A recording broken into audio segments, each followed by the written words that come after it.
hapon mga ka-survey. Isa na namang makabuluhang paksa ang tatalakayin natin ngayong araw na tiyak na makatutulong sa ating mga kababayan. On location ngayon nating kasama na si Henry para interviewin ang tagapagtaguyod ng isa sa mga nagbibigay ng dekalidad na serbisyong medikal. Alamin natin ang kanyang humble beginnings patungo sa tagumpay at patuloy na pagtatagumpay sa larangan na ito. Alamin din natin kung paano kayo maring makibahagi sa paghatid ng dekalidad na serbisyo sa iba't ibang bahagi ng ating bansa. Pero bago ko kayo bigay kay Henry, panoorin muna natin ang mga inihanda namin ngayong buwan ng Mayo bilang paggunita ng Cervical Cancer Awareness Month sa mas pinalawak na Cervic TV. And Cervic TV is back. This is Henry Androdora once again. At ang panauhin po natin ngayon ay Henry din ang pangalan. Alam nyo naman ang Henry siguro, no? Na joke. But ang special guest po natin is a businessman, a physical therapist by profession. And malalaman natin kung ano ang business niya mamaya. And he will talk more about the history, services, and everything, and their mission and vision of their company. Nakikita nyo naman po siguro sa likod ko kung ano yung sinasabi kong company. It's called QUALITECH Diagnostic and Medical Services. So, friends, I would like you to please welcome the CEO of QUALITECH Diagnostic and Medical Services, Mr. Henry Monzones. Mr. Henry, good afternoon sa inyo. Good afternoon, sir. Kumusta po kayo ngayong pandemic? Okay naman po. Okay naman. So, ayos naman yung ano ninyo, yung business. Somewhere itong nag-pandemic, after itong lockdown natin, medyo nag-slow down again. Pero open naman kami, still nakakapag-serve sa mga community natin. Kaya affected pa rin. I see. Can I call you Tukayo or Henry? How would you like me to address you? Tukayo na lang sir. Tukayo. Or kasi mas mag-open up ka. Okay, no, I want to address you as Mr. Monzones. Thank you. Mr. Monzones, take me back to the time na ine-establish mo yung company mo. I mean, ano ba ang nag-trigger sa iyo para i-establish mo itong what do you call this? The QUALITECH Diagnostic and Medical Services. And anong naisip mo noon na magiging mission and vision mo ng company mo? Naku, masyadong mission and vision. Like ganito, 20 years ago kasi, medyo hindi pa siya, yun? Okay. Hindi mo siya makikita na nandito na tayo sa ganitong klase ng situation. But ito yun 20 years ago, yung wife ko yun, nag-work na siya sa hospital. I see. So medyo nandun yung experience niya, nandun yung training niya. Tapos ako naman, about sa college, mag-end up ng college. Then, alam mo nangyari, parang ngayong pandemic, nagkaroon tayo ng outbreak ng dengue. So, dengue outbreak. That was 20 years ago. That's what 20 years ago. So, parang, problem siya, pero di ba pag business, pag nakapag-provide ka ng solution, yun yung business eh. Siyempre, okay. So nakita namin yung opportunity to start a business. Kasi bakit? Hindi na kaya kasi i-cater ng hospitals. Parang ngayon, hindi na rin kaya, di ba? So, nagbukas kami ng private laboratory. Kaya lang nung una, siyempre, bagito ka, wala ka idea. Sabi, gawin natin outside dun sa city namin. So, we start Alaminos, Laguna. So, about 20-30 minutes away from the city. Then nag-start kami, kaya lang after 3 months, nakita namin na mas maganda opportunity sa city. Okay. So, let's go back. So, yung first branch namin, na-start siya sa Alaminos, Laguna. Sa Alaminos kayo. Pero naalala mo ba how many clientels you had during that time? And did you have a hard time, promoting your diagnostic clinic? Medyo, in a sense kasi, di ba, galing kami sa private hospital. Anong nangyari? Medyo na-upset yung mga doctor. I see. Hindi sila open-minded na pagiging kang isang empleyado, tapos ngayon gusto mong maging business, magkaroon ng business ng sarili mo. Medyo nung una hindi nila na-accept yun. So yun yung naging hard part ng ayaw na tanggapin yung result, yung mga lumalaban sa amin. Pero along the way, nakita kasi ng mga tao yung quality na. Kumbaga, from the start, quality na yung namin eh. Nakita ng tao na may quality talaga yung result namin, maayos yung system namin. So, nag-adjust yung doktor sa tao. Kasi bakit? Kung hindi ka magpapalit hindi ka makapatingin sa akin, palit yung doktor mo. Baligtad yan So far naman yun, hanggang sa na-accept na ng mga doctors, tapos yun nga, alam daw gumanda na yung takbo ng So Mr. Monzones, parang nakita mo talaga nun, you found the need to establish a company like that. Bakit QUALITECH? QUALITECH, okay. Hindi, 20 years ago, hindi QUALITECH yung name niya eh. Parang doon kasi sa amin, mga initial lang siya. So, initial siya ng wife ko, yun yung pangalan niya before. Kaya lang, after, 3 years ago, nakita namin na, why don't we go to national? Okay. Although mas mahaba pang story yun. Pero nakita namin yung name before, hindi siya tatanggapin na sa national name. May I know what was the name before? DVD Laboratory. DVD, Oo. yung initials. Initial, nila, hindi, sa wife ko lang initials. Okay. Kasi nga, hindi pa kami kasal noon eh. So, initially sa initials niya lang yun. Kaya lang, nung nagpasal na kami, tumatakbo na yung business, nag-successful na tayo. Ngayon, nung nakita namin yung opportunity for franchising, pina-consult namin yun sa isang agency. So, Prangcorp yan. Pina-check namin siya. So, doable as a transferable. Transferable yung system, yung aming business, yung branding, pwedeng transfer. So, we need to think a name na tatanggapin ng tao. Easy to memorize, it to accept. So, nakita namin yung niche na yung quality ng service namin. So, tinaray namin baka makalusot pa, quality, then modern technology. Kasi before, mga dilapidated yung mga machine na gamit namin. So, sabi namin, combine natin yung quality ng result natin plus yung modern technology. Combine natin yung name para medyo yun na yung pinaka. Then, thank God, natanggap siya available pa sa Pilipinas. So, yun yung naging ng quality. I see. So, you go for quality. Yes, quality. Plus, advanced technology. Advanced technology. Okay. Parang Cervic din yan. Anyway, naalala mo, ano ba ang mga services na in-offer ninyo before? Nung unang nag-establish kayo ng QUALITECH, yung DVD pa siya. DVD pa siya. Yung kalimitan naman yung urinalysis, mechanalysis, ganyan. Then, blood chemistry, yung mga blood sugar, cholesterol, yan. Yung mga basic lang na ino-offer ng laboratory.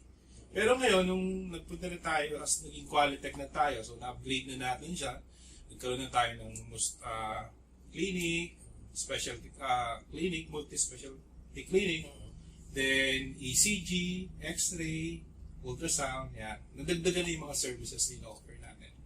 Na-mention mo yung nadagdagan. You started with how many employees under you? Before siguro dalawa lang, yung asawa ko lang saka helper. Ganun lang, kasi sa laboratory naman hindi mo kailangan masyado And you were in charge with what department? Ako, ever since nandun lang ako sa side ng marketing saka ng development ng business. I see. Kasi siya kasi yung medtech eh. So technically, kung gusto niyo walang trouble, iyo yung low, baka ng labas. So, I do the marketing, nakaschedule naman yung mga projects na gagawin. Ako sa labas. I talk to doctors, I talk to companies. Okay. Yan. So, going to QUALITECH na siya from the previous, kumbaga, ano pa rin yun yung pinaka-forte ng trabaho. Na palakihin yung company from province from the south, tapos ngayon, nasa Metro Manila na tayo, meron na rin tayo sa Visayas region. So, next na lang, kulang ko na lang makarating ng Mindanao, parang ganyan. I see. So, yung wife mo talaga ang nandun talaga sa operation Yes, inside technical. the office, the laboratory itself. Siya yung nagmamanage. Your wife is a doctor, right? No, medical technologies. Medtech, and you were a physical therapist na hindi mo pinractice. Businessman kasi dapat. No, but it's okay. I also have brothers. Pero ang kagandahan, sir, na-appreciate ko, naiintindihan ko yung medical concept. Yes. Total, dun pala pupunta yung future namin sa business. Mahirap din kasi yung hindi mo naiintindihan yung mga terminologies, yung system, yung sakit. So, hindi ka makaka-identify sa mga pasyente. Oo, kasi mamaya may tinanong sila sa'yo and it's so alien to you. So, parang mawawalan ng kumpiyansa yung mga, di ba? Mga targeted clients mo. Saka minsan nga, lumabas yung result nila. Kasi checkpoint nila ako, Dok, ano po ba to? Minsan, hindi ko na binabawi, pero just give an idea lang kung paano. Kaya akala nila lagi, doktor ako. Kaya ko, mukhang doktor lang, pero mukhang doktor na businessman. Yes. Anyway, mamaya, after the break, malalaman natin yung mga current operations ninyo, mga additional services na pinoprovide ninyo ngayon, at saka ano kasi kanina na-mention mo about the future, kung ano pa yung mga napo-foresee mo in the future about for your company, QUALITECH Diagnostic. So, malalaman po natin yan. We will be right back after this reminder from our sponsor. Cervic will be right back. Don't go away.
Cervic TV is back. This is Henry Androdoro once again. At nakita ninyo yung patalasas natin about vagine, the intimate refreshing gel. Kasing intimate ng usapan natin ngayon with Mr. Henry Monzones. Alam mo, gusto kong sabihin yung pangalan ng Henry Monzones parang tinatawagan ko yung sarili ko Na-mention mo kanina, Mr. Monzones, na nag-umpisa kayo sa Alaminos. Yes. Taga saan ba kayo talaga? San Pablo City kami talaga. San Pablo. You were born in San Pablo. San Pablo City. Your wife is also from Yes, San Pablo. from San Pablo. Talagang ang love story niyo nag-umpisa talaga sa San Pablo. You did not go to the same school, I suppose. Hindi naman. Hindi naman. So, na-mention mo nga yung humble beginning, but it's not also a humble beginning kasi na-identify mo kagad yung need ng pag-provide ng medical services noon, di ba? Bakit nung nagkaroon ba ng dengue, ano ba ang mga maraming mga tinitingnan noon sa mga pasyente? Usually kasi ito yung ang pasyente niya mga bata. Mga bata. Sila yung madalas na bibiktima ng kagat ng lamok. Tapos, more sa CBC platelet yung tinetest sa kanila. Then, yun yung hindi na makater before ng hospital. Kasi nga, lagi kailangan pag-payment. Saka kung ba yung management, hindi pa masyadong kabisado ng community kung paano i-handle. So, medyo hindi na siya ganun kabig din. Parang yung case natin siguro ngayon. Ngayon, siguro. Along the way, malalaman na natin kung paano siya i-handle. Parang it's just one of those ailments siguro. Oo. Ngayon, nasabi nga natin, it's just one of those ailments. Pero itong pakikilala ko na susunod is not just one of those. Di ba? I suppose. Yes. One of your trusted administration operations manager. Friends, I would like to introduce to you Mr. Romel Alan Rojas. Mr. Romel, kumusta po? Mabuti naman po.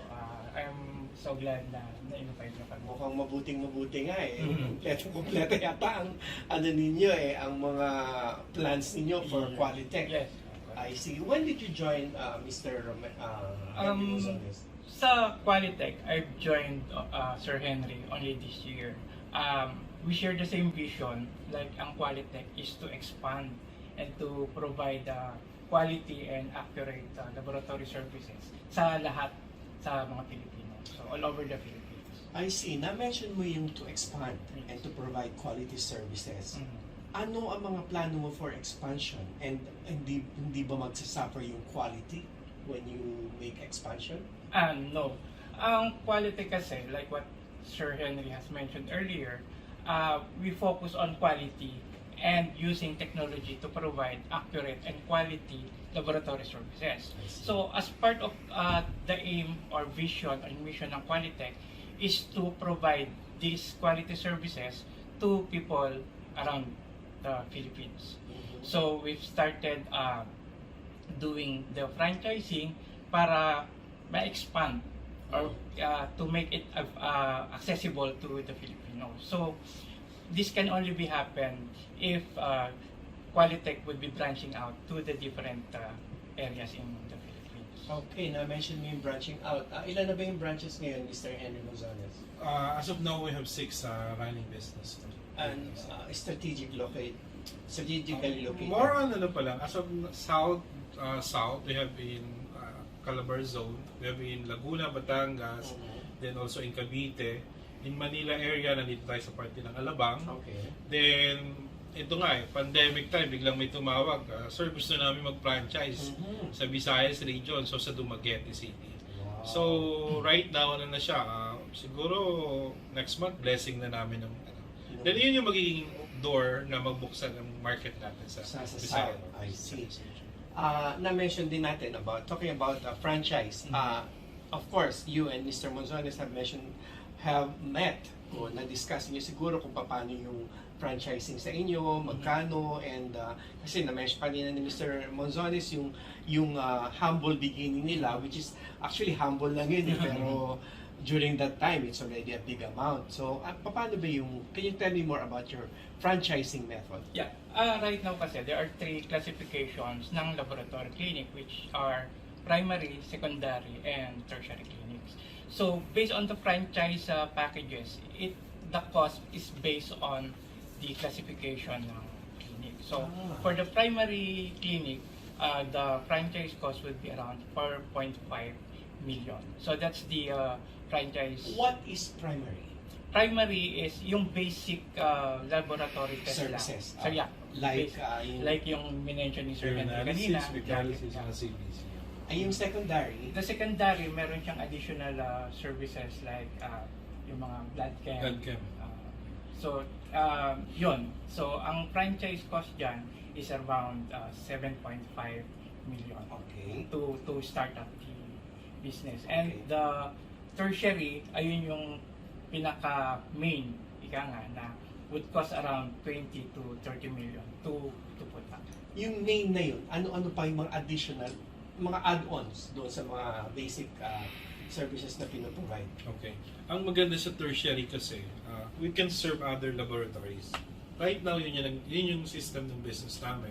We're catering about 300 to 500 primary, secondary, even hospitals eh. Kasi nga, to invest in one machine like 2 to 3 million, up to 5 million pa nga. Pero, mahirap yung recovery kasi kulang naman yung pasyente nila. So, hindi nila ma-recover.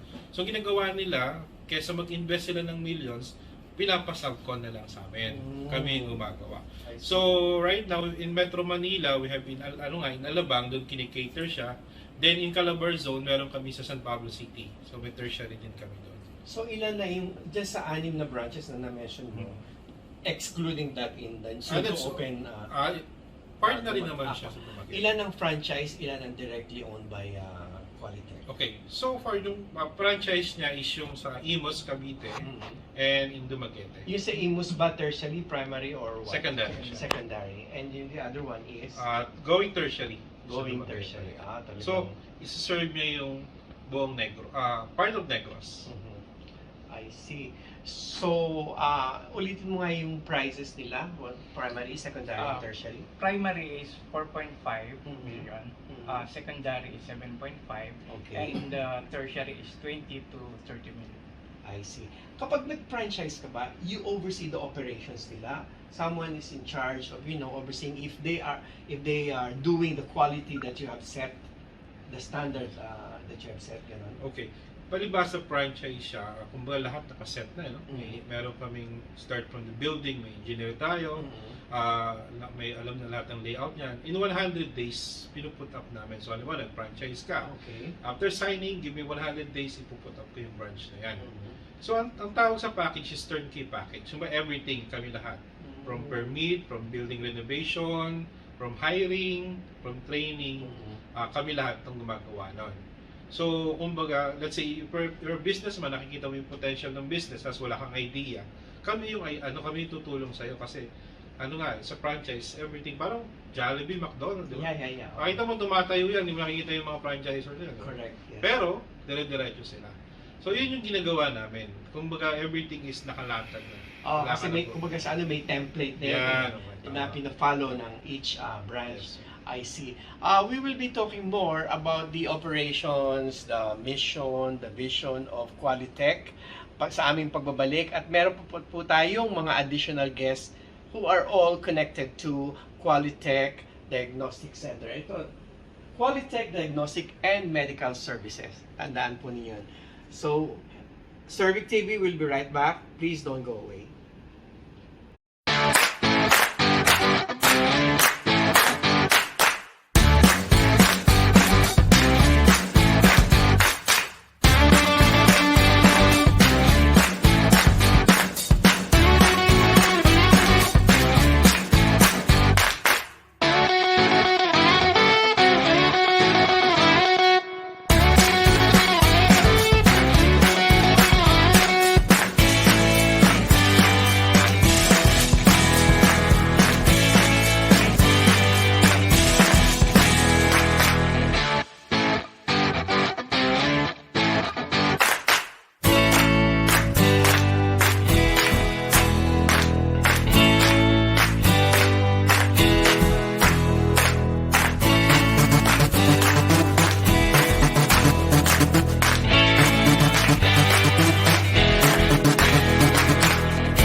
And Cervic TV is back. Kanina, nung nag-umpisa tayo, na-mention ko na 4 ang ating panauhin, di ba? 4 na mga gwapo. Ngayon, nandito na silang lahat eh. Sama mo na rin ako para maging 5 kami. Anyway, I would like to introduce the Business Development Manager ng QUALITECH, Mr. Matt Imperio. Mr. Matt, Hello, kamusta po? Sir Henry. Magandang hapon po sa inyo lahat. Magandang Magandang hapon po sa inyo. Magandang hapon din, magandang hapon. And of course, ang engineer nila si Engineer Noel Jason Alcantara. Hi, Sir Henry. Hello, engineer. Yung ano mo, Noel mo, kakaibang spelling, ha? From my lolo, Manuel. Kaya yung Ah, pinutol lang kaya Noel. I see. Ito, mga pangalan nyo, mga pang-artista eh. Siyempre, itong kay Tukaya talagang ano na yun. Ano na yun talaga? Ano lang Si Henry Cavill, si Superman. Yes, Superman.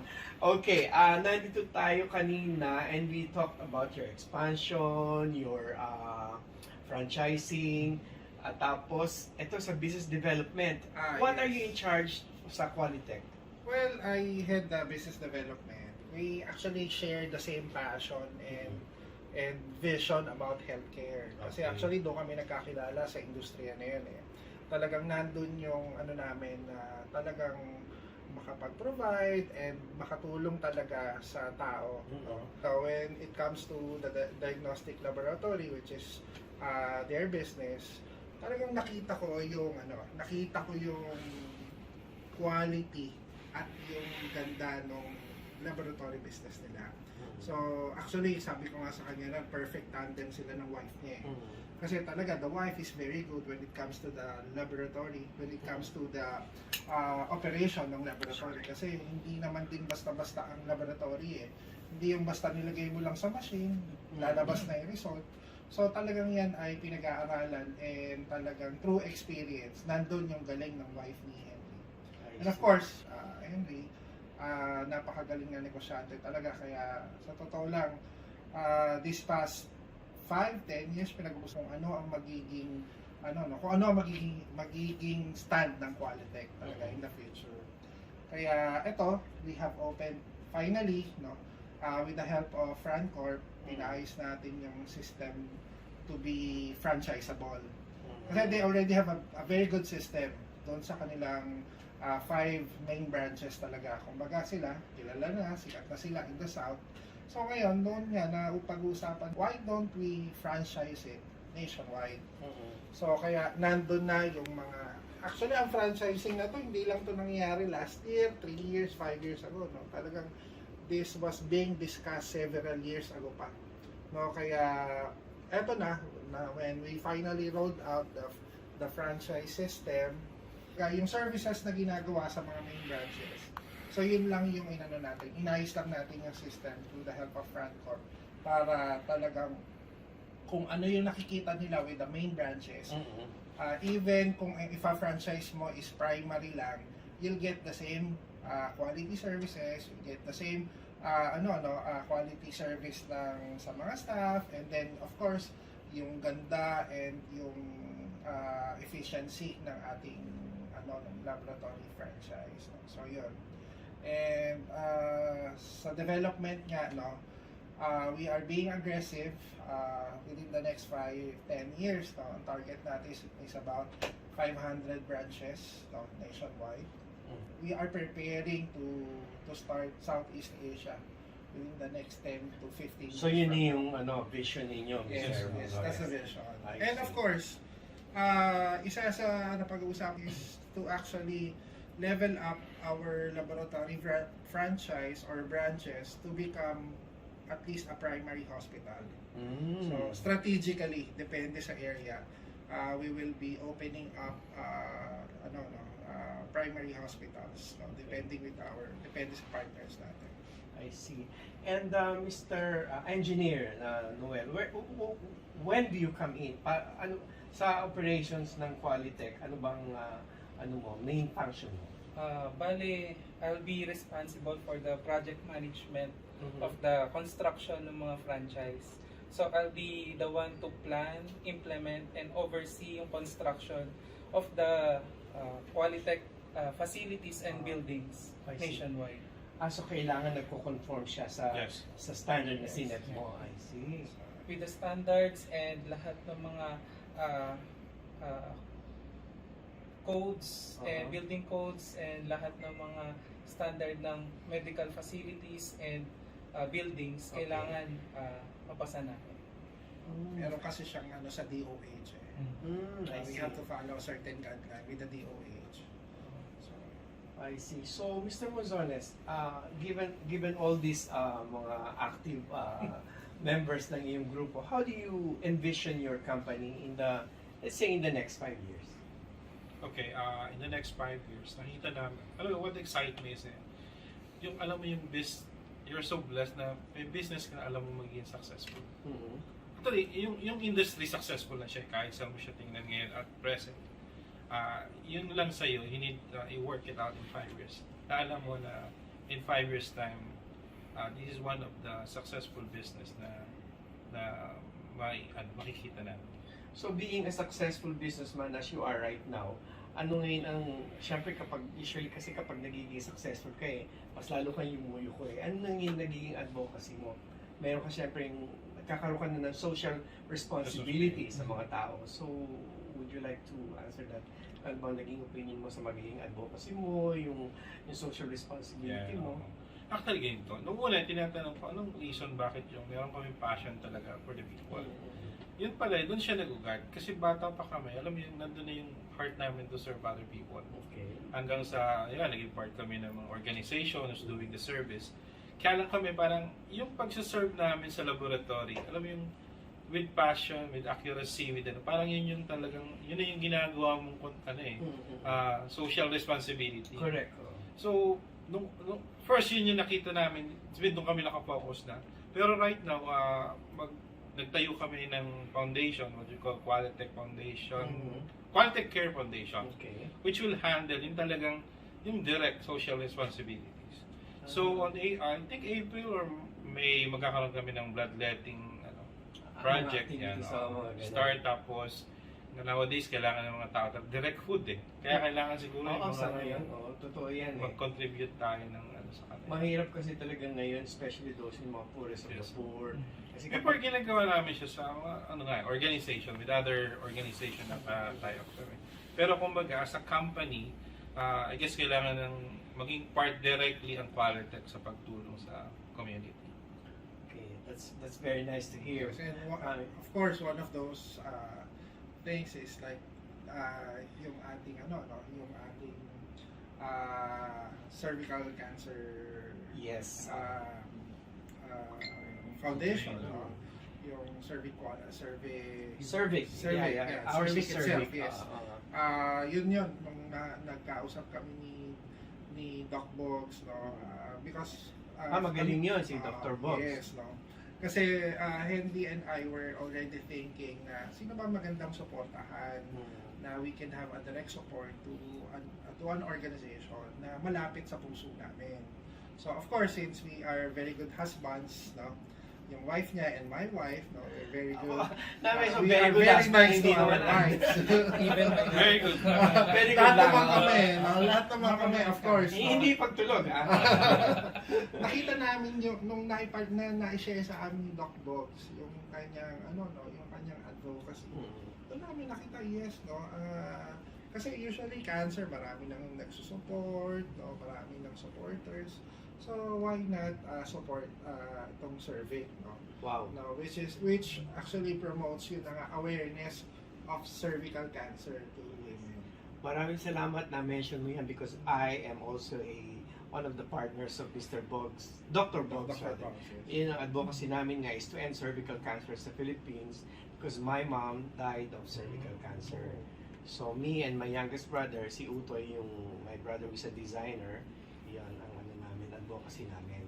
Maganda rin kasi yung nakakatulong ka Yes. It's not only, come to think of it, it's not only profit that matters. We all need each other, especially nowadays, hindi ba?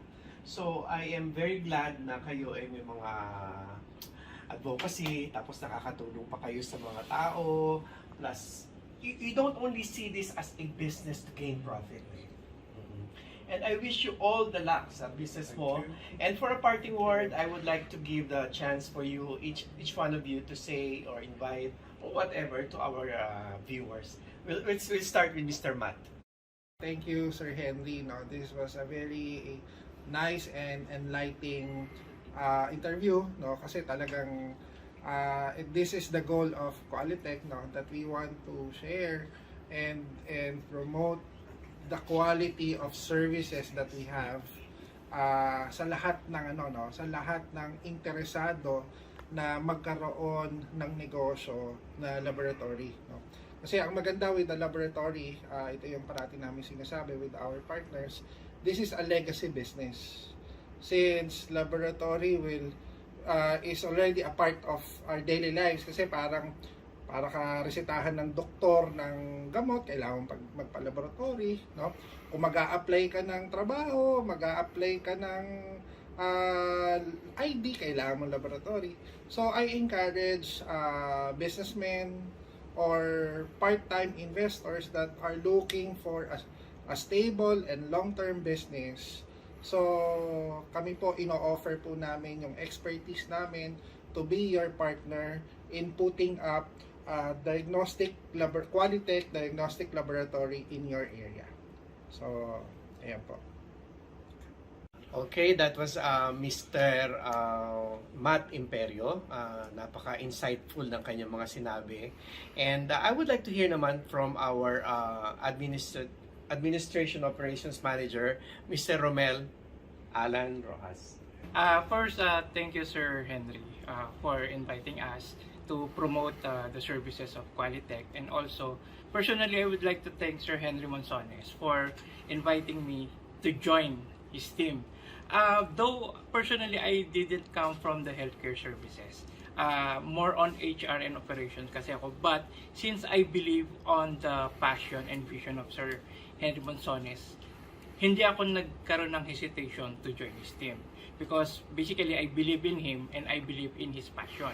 So we have shared some passion with regards to helping people, which is one of, yung nabanggit nga kanina ni Sir Henry na meron kaming sinet up for the corporate social responsibility, and that is one of the reason, aside from the fact na I believe dun sa kanya and sa QUALITECH, that's why I joined. So being part of his team and promoting QUALITECH, I would like also to invite investors who share the same passion and in providing the healthcare services to the people all over the Philippines. So again, thank you for inviting us. Thank you very much, Mr. Romel. Talagang ang mga Romel ang gagaling magsalita, ano. Siguro Tagalog na Tagalog din ito. Anyway, let's hear it from their engineer, the QUALITECH Diagnostic Center's Engineer Noel Jason Alcantara. Thank you, Sir Henry, for inviting us. For the franchisees, as the project manager and engineer of QUALITECH Diagnostic Services, we will ensure you that our facility will have quality infrastructure, quality diagnostic center, and a quality establishment. Thank you so much, Engineer Noel. And Noel spelled with a U, not an O. Okay, and then now, of course, saving the best for last, the CEO of QUALITECH Diagnostic Medical Services. Tama ba ako? Of course, none other than my tukayo, Henry Monzones. Thank you, Tokayo. Okay, thank you very much. First, Cervic TV for inviting us, for giving us a chance to share our dreams, our passion. And also to Sir Henry, to Tokayo. Thank you for My pleasure. interviewing us, and to Sir Boggs, Dr. Boggs, sorry. Doc, maraming salamat. And we know hindi lang ito yung first, siguro will be have a next interview or other collaboration na pwede po natin gawin. So ulitin po, maraming salamat po. Thank you. Okay, thank you very much, gentlemen, Mr. Henry Monzones, and Engineer Noel, Mr. Romel, and Mr. Matt. It is so nice, and Cervic TV is honored sa hapong ito para maging panauhin kayo. And sana po ay tuloy-tuloy ang ating collaboration, ang ating pagtutulungan para makapag-provide ng, sabi mo nga, QUALITECH means quality, Cervic, services. Di ba? Maganda yan, ano? QUALITECH Cervic. Hindi, QUALITECH Cervic. Cervic Tech. Ang ganda na. So, ang maghalaga nun sa amin po at sa inyo is we are concerned about the health of the people and providing excellent health services, health awareness, at mga marami pang serbisyo para sa ating mga kababayan. So, isa na naman pong makabuluhang afternoon ngayong linggo, and Cervic TV will be back again next week for another exciting and informative episode. This is Henry and Dodoro once again saying good afternoon and have a blessed week. Goodbye.